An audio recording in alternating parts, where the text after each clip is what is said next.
桃园这个月有一个展览，叫做台语文学越讲越写，是桃园市台语文化学会主办的。因认为教育部虽然有定台语的推荐用字，不过侪拢是少音字，较无合意思。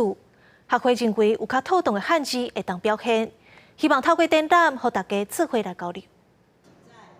日日读册过2摆，吹过公园开眼界，五花杂色好所在。桃园台语文化学会会员用台语读音的文学创作，学会推出台语文学越讲越写展览，展出会员的文章甲书法，嘛甲会员的文学创作出版注册。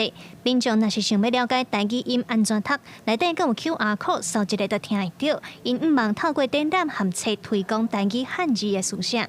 展览的主要目的就是讲，咱台语用字。要用安怎写较妥当，因为用少音来讲哦，人看唔慢啊。创会会长李立洲旧年来注心研究台语，嘛捌编写过词典。伊指出，教育部虽然有定出台语的推荐用字，不过侪拢是少音字，较无合意思，所以学会认为有较妥当的汉字会当表现。学会到今已经有22档的历史，一直拢有在开课，嘛毋望会当有少年家来加入台语的推广。基本上，我拢是都即个叫做台语教育为重。阮嘛有开课。伫即个叫做社区大学，阮迄个中青学院，阮拢有伫遐开课。基本上拢是退休的较济啦。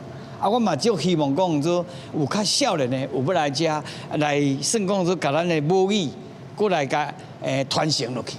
学会即届的台语文学展览一直到11月19为止，伫咧桃园的光影文化馆展出。希望讲侪关心台语发展的民众和台语老师做伙来思考交流台语用字的议题。记者卢尚如、郑俊佑、桃园报道。